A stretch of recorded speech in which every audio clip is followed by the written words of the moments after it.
We stand by those who stand up for us." The words echoed through the air as 200 bikers filled every seat in Rachel's struggling diner, just 24 hours before. She'd defended a lone biker from the harassment of local cops. What happened next would change the town forever. Hi everyone. Welcome to Feel More. Let's dive in. In the heart of Pine Grove, a small town where life seemed to move just a little slower, Rachel Matthews poured her heart into a place that had seen better days. Rachel's Cafe.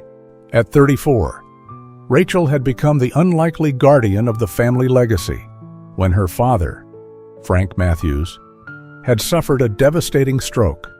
The bustling cafe, once the cornerstone of the town's social life, had become a heavy responsibility that she couldn't afford to ignore.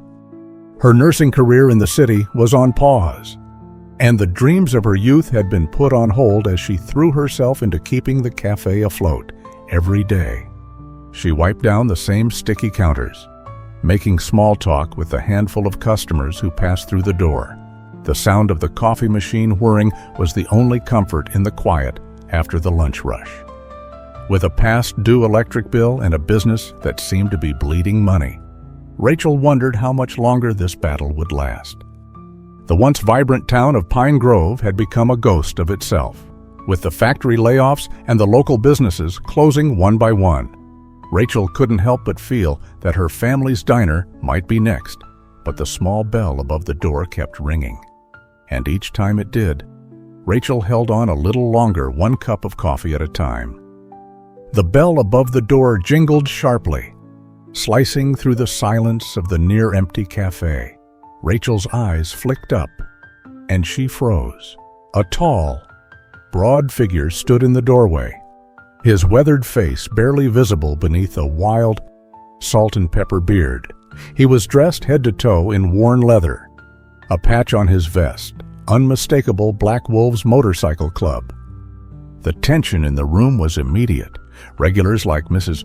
Jenkins, the retired school teacher, and Dave, the mechanic, froze in mid-conversation, their eyes wide with suspicion. Rachel's heart skipped a beat as the man's boots hit the floor with deliberate force. He wasn't just any biker, he was a member of the notorious Black Wolves, a club that Pine Grove had heard whispers about but never dared to see up close. He made his way to the counter, his every step heavy, as if the weight of his life bore down on him with each move. Rachel's breath caught in her throat as he sat at the far end of the bar, keeping his distance, his rugged face set in a permanent scowl. Rachel hesitated for a moment, the old instincts of fear and judgment rising, but then she remembered her father's voice echoing in her mind, reminding her, everyone's money spends the same at Rachel's. Stepping forward, she offered him the same professional smile she gave every customer. "What can I get you today?" she asked, though her voice was softer than usual. His pale blue eyes, tired and bloodshot from days on the road, met hers. "Coffee," he said, his voice rough but oddly gentle. "Black, as strong as you can make it, and whatever's quickest from the kitchen, been on the road since before sunrise." Rachel nodded, grabbing a chipped mug and filling it with coffee from the old percolator. As she set it down in front of him, she caught a glimpse of his hands, huge, calloused, and weathered like the rest of him.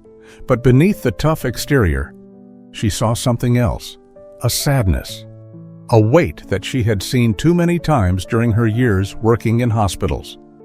There was more to this man than the patch on his vest. She realized he wasn't just a biker, he was a father, one with a heavy heart. Just as Rachel turned to return to the kitchen, the door opened again, this time with a sharp jingle that broke the stillness. 2 local police officers strolled in, their uniforms crisp and eyes scanning the diner with practiced indifference. Officer Ryan Lucas and Officer Ben Davis. Familiar faces in Pine Grove, though Rachel had always found Lucas's swagger a little too much.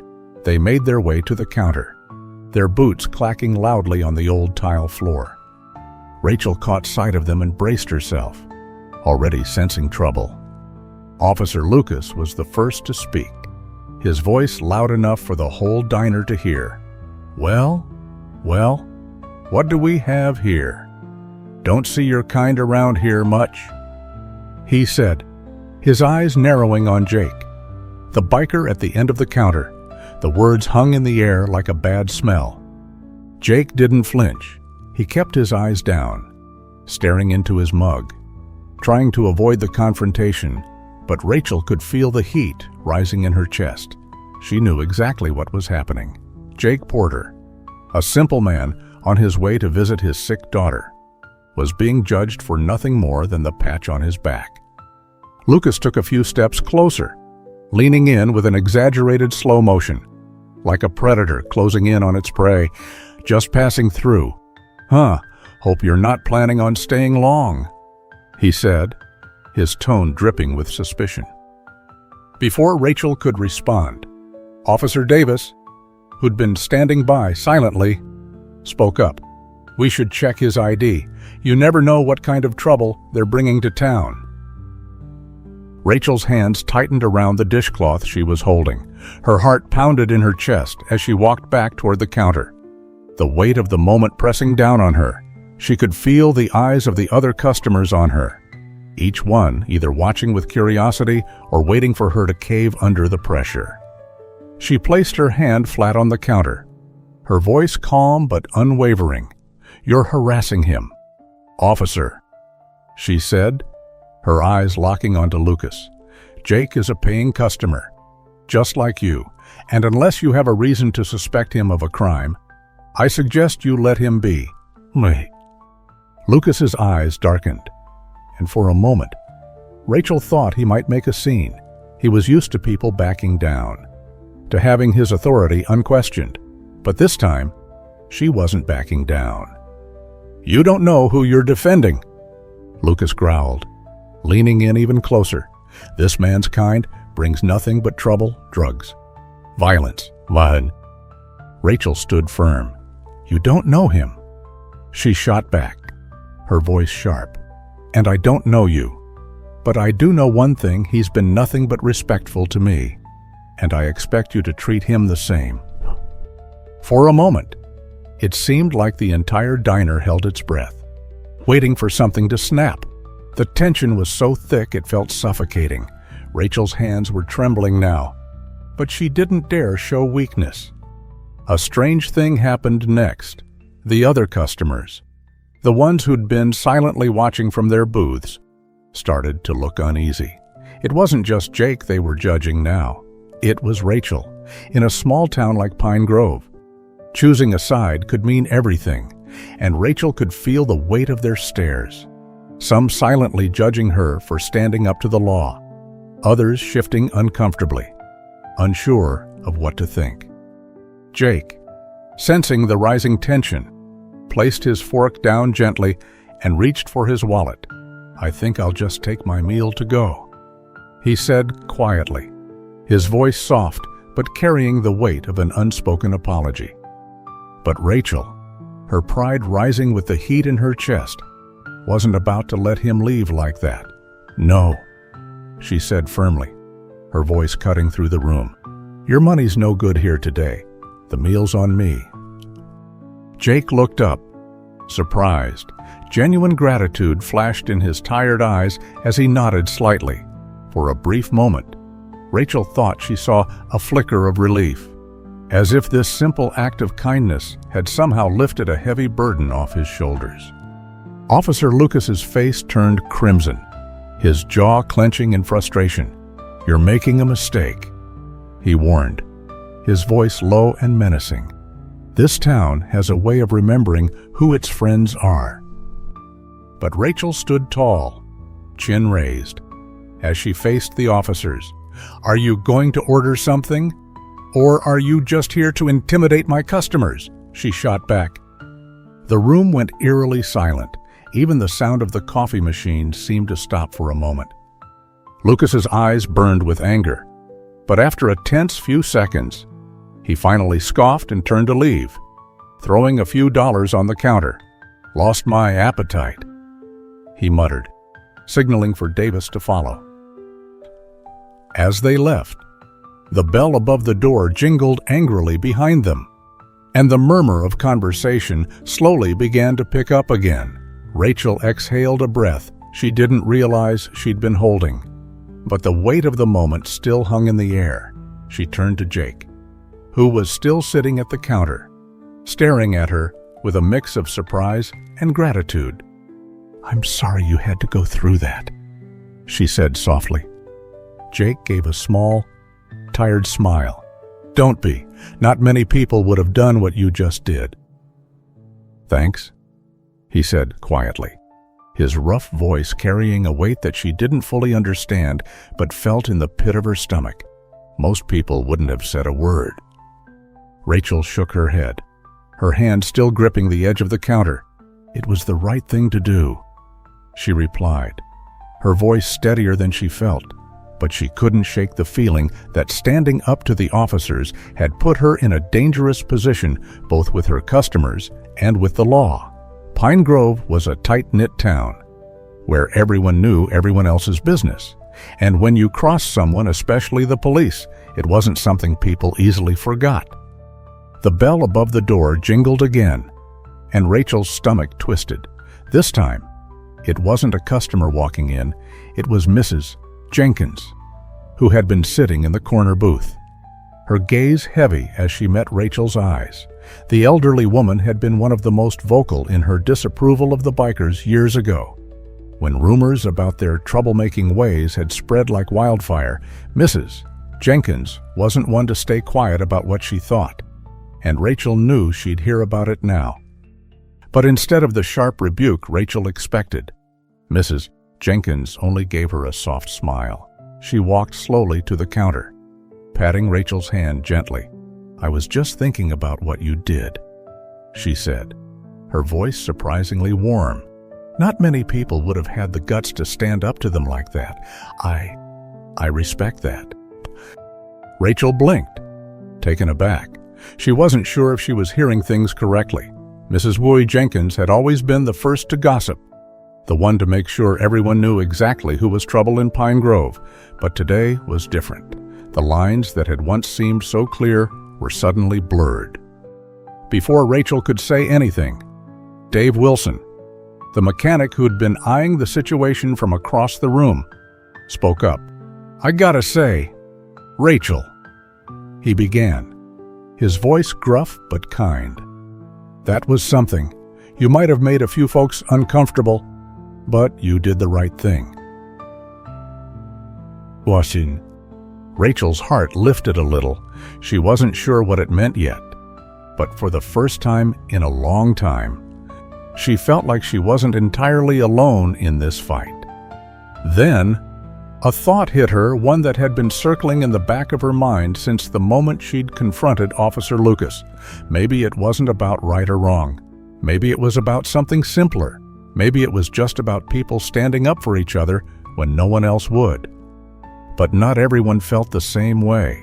As the lunch rush faded into the quiet of mid-afternoon, Rachel couldn't ignore the uneasy stares that still lingered in the diner.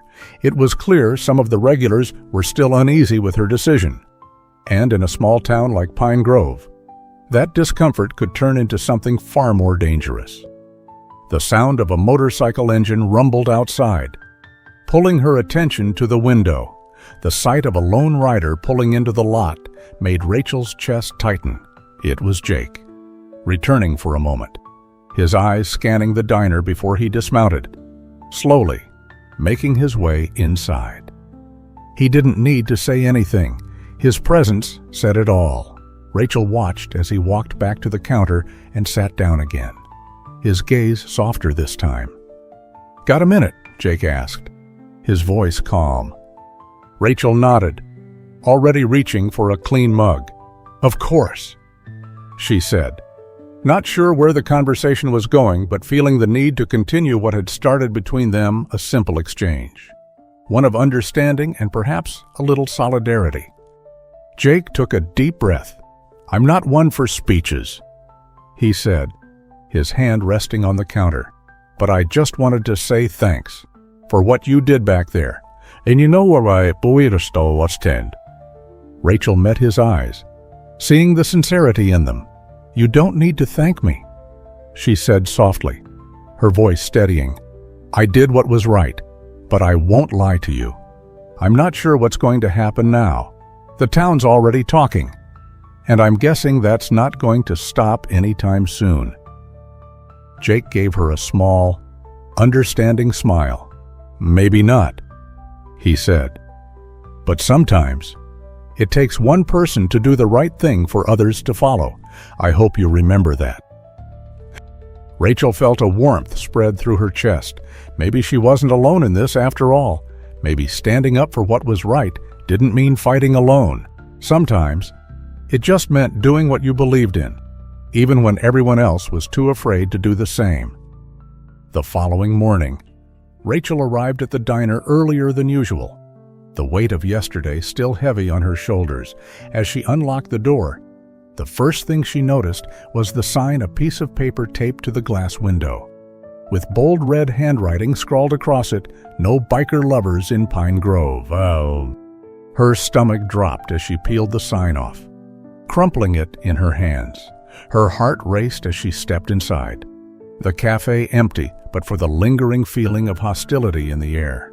The silence felt suffocating, more intense than it had ever been before. She could almost hear the whispers of the town, spreading the word about what had happened the day before, and she knew it wouldn't be long before the boycott began. Rachel moved through the cafe. The once familiar sounds of clinking silverware and murmured conversations now replaced with a deafening quiet. The usual breakfast rush had come and gone, but there were only a handful of regulars scattered about, eyes carefully avoiding hers. Mrs. Jenkins came in as usual, her tuna sandwich order in hand. But today, she didn't stay for a chat. Her eyes briefly met Rachel's as she paid for her meal. Her expression soft but distant. "This will blow over, dear," she said in a quiet voice, patting Rachel's hand gently. Small towns have short memories when they want to. Rachel didn't believe it. The boycott was real. The steady stream of customers had dried up, and without the constant flow of business, the bills would pile up, and with the lunch hour nearing, it seemed like there was no end in sight. At 2:00 p.m., with the diner nearly empty, Rachel allowed herself a rare moment of despair. She leaned against the counter, looking out the window at the quiet street. The town that had been her home for so long seemed like it was turning its back on her and on the memory of her father. Too, she had stood up for what was right, but now she feared it might cost her everything. The diner wasn't just a business. It was a piece of her family's history, a legacy she wasn't ready to lose. Just as she wiped a tear from the corner of her eye, the unmistakable sound of motorcycles echoed down the street. Growing louder with each passing second, Rachel stood up straight, her heart skipping a beat as she turned toward the door. She looked out the window and froze. A line of motorcycles, at least 100 strong, rumbled down Main Street. The black and orange colors of the Black Wolves Motorcycle Club were unmistakable.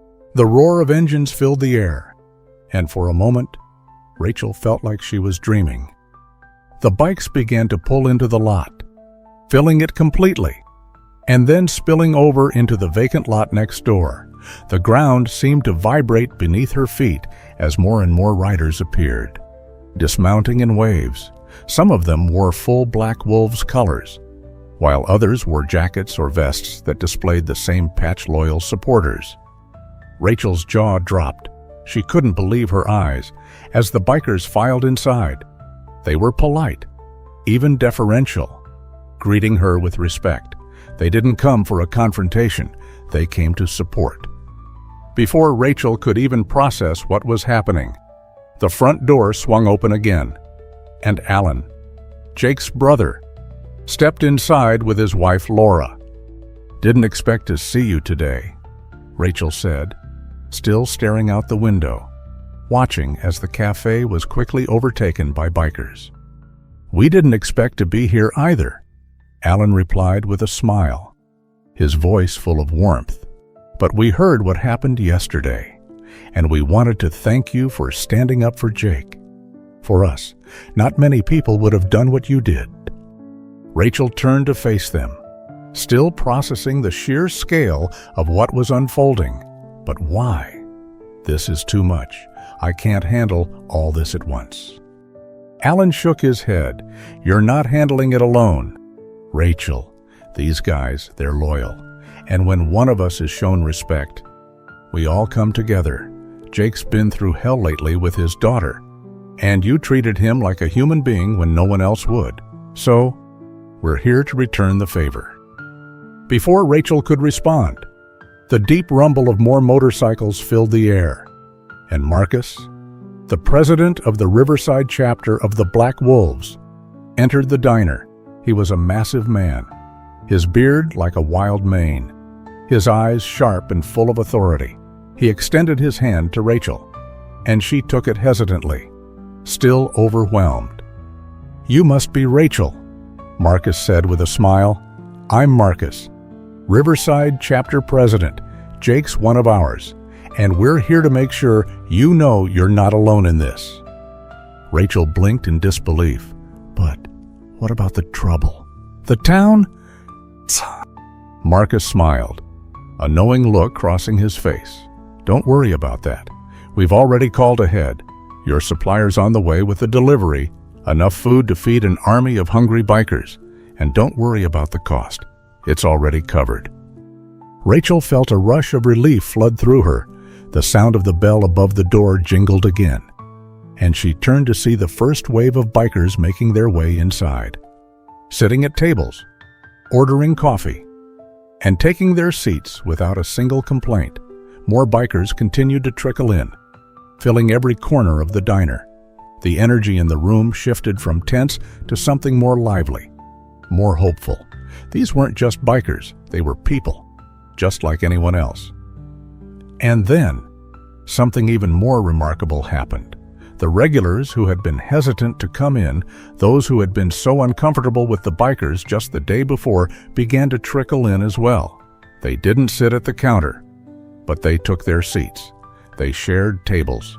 They broke bread with the bikers, who greeted them with kindness and respect. The diner that had once been a quiet, struggling place was now full of life. Laughter echoed off the walls. Rachel watched in awe as the town that had once turned against her began to heal, just by opening their eyes to something they'd never really seen before. As the hours ticked by, Rachel found herself caught in a whirlwind of activity.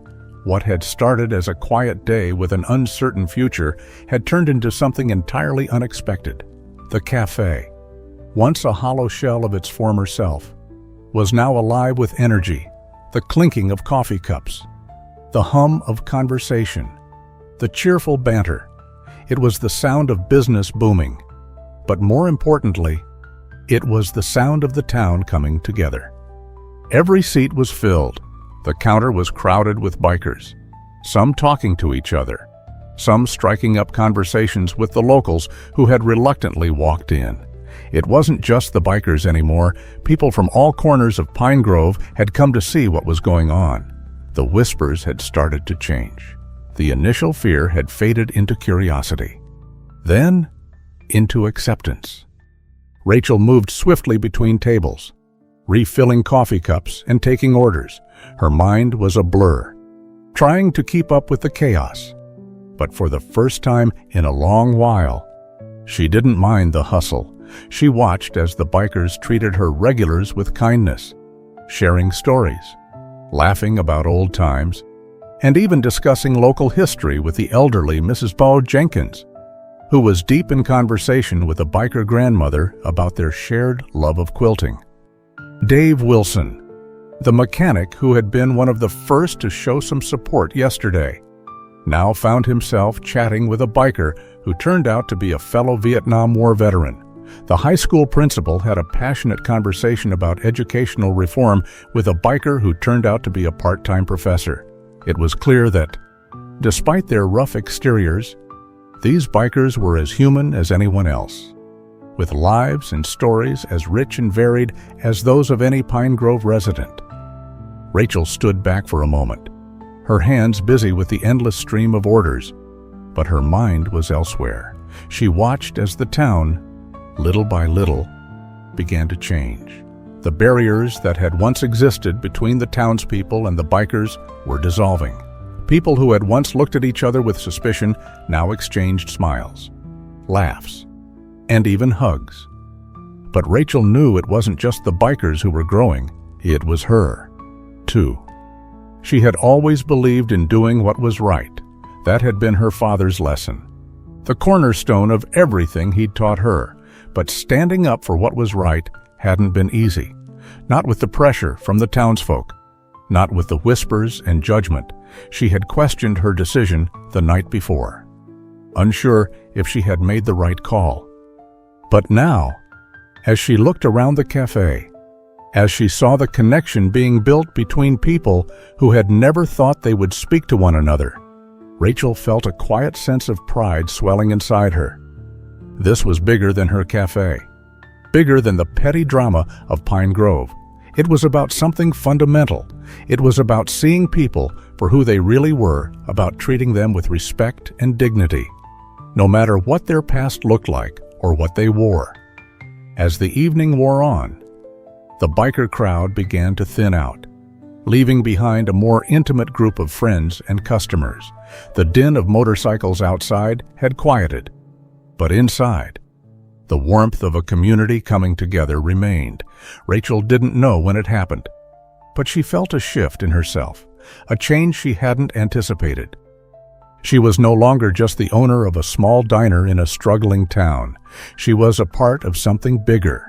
She had made a difference, and she had brought others with her, even if they didn't fully realize it yet. And for the first time in what felt like forever, Rachel felt like she belonged here. Pine Grove had a future, one that included bikers, old-timers, teachers, mechanics, and everyone in between.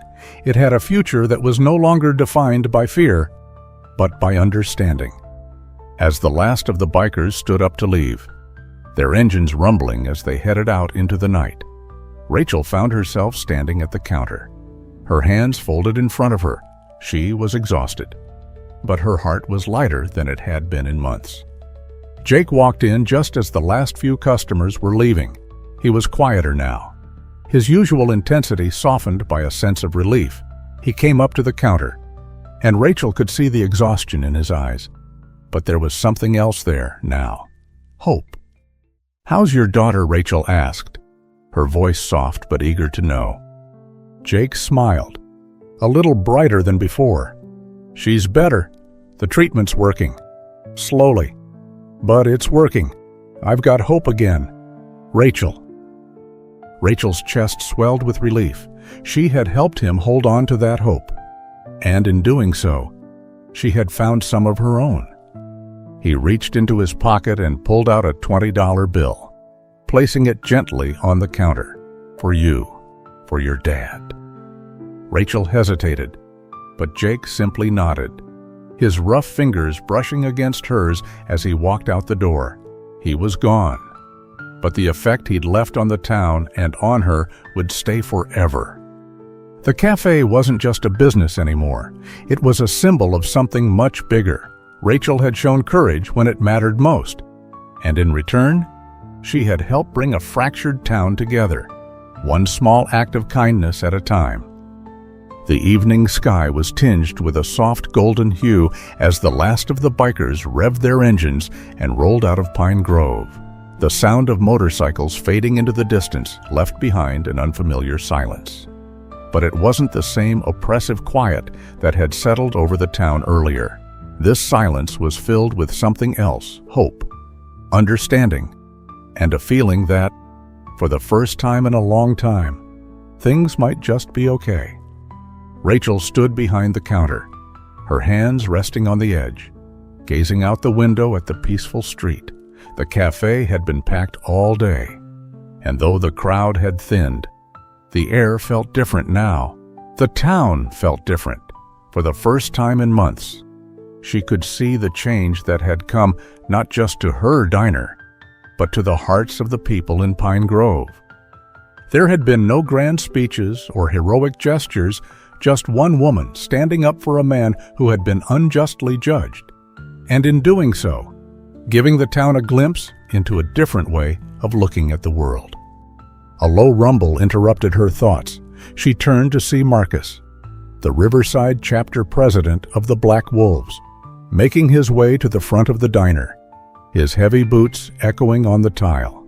Behind him were several of the bikers, all gathered in a quiet, respectful circle.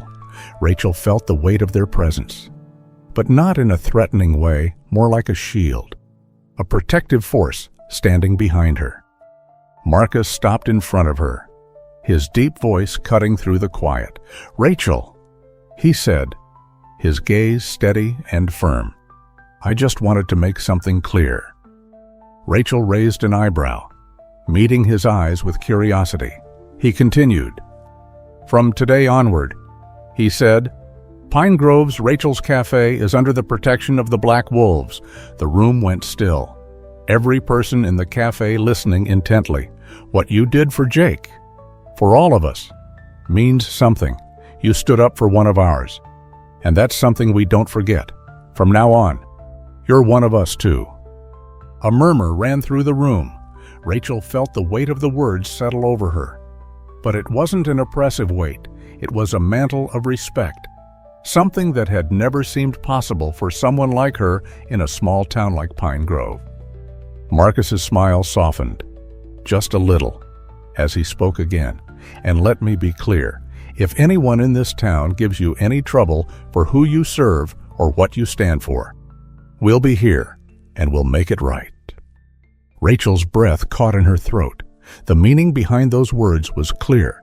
The bikers weren't just offering their protection, they were extending a hand to her, telling her that she wasn't alone in this fight. And maybe, just maybe, they were showing the town that things could change, that judgment didn't need to come from appearance, and that doing the right thing could mean standing up for someone, even when it wasn't the easiest path. The words that followed were the most surprising of all. "We'll be back," Marcus said, with a small nod toward the kitchen, "and we'll make sure you've got all the business you can handle. No more empty tables, no more doubts." Rachel stood there for a moment, feeling the full weight of what had just happened. The man who had walked in that morning, a stranger, someone the town had feared, had turned into something more, not just a customer, but a symbol of change. And now, she had become part of something larger. As the evening came to a close, and the last of the bikers and regulars filtered out, Rachel took a deep breath. The doors had closed, and the cafe was quiet once more. But this time, it felt different. The silence was no longer the quiet of a dying business or a fractured community. It was the silence of a place that had found its heart again. Rachel sat down at the counter, looking around the cafe, and for the first time in months, she felt peace. She had done the right thing. She had stood up for what mattered. And now, she was part of something bigger, something that had the power to change not just her cafe, but the town itself. And as she stood up to turn off the lights, she knew one thing for certain: the fight for what was right was far from over, but maybe, just maybe, she didn't have to fight it alone anymore. As Rachel locked the door behind her that night and walked toward her car, she couldn't help but smile.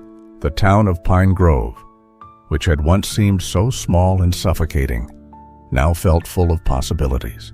She had learned something profound over the past few days, something that had always seemed like a distant, idealistic thought, but had now become a powerful truth. True courage isn't about grand gestures or dramatic stands. Sometimes, it's about doing what's right, no matter the cost. Rachel had stood up for Jake, a man most people in town would have crossed the street to avoid, and in doing so, she had changed more than just one person's day. She had changed the fabric of her community. She had shown them all that people weren't defined by their clothes, tattoos, or the clubs they belonged to. They were defined by how they treated others. It was that simple. And that was the lesson she wanted to hold on to.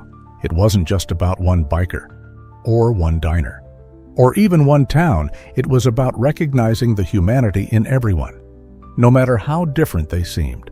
The world, especially small towns, had a habit of drawing lines between rich and poor, insider and outsider, old and new. But those lines were always meant to be crossed. Rachel had crossed them. And in doing so, she had created a new space, a place where kindness could thrive, and where the walls between people could start to come down. Rachel showed us that courage can be simple. It can be a small act, a kind word, a moment when we choose to believe in the good in others, even when it's not easy. In a world that often seems divided, every small act of kindness and understanding helps bridge the gaps.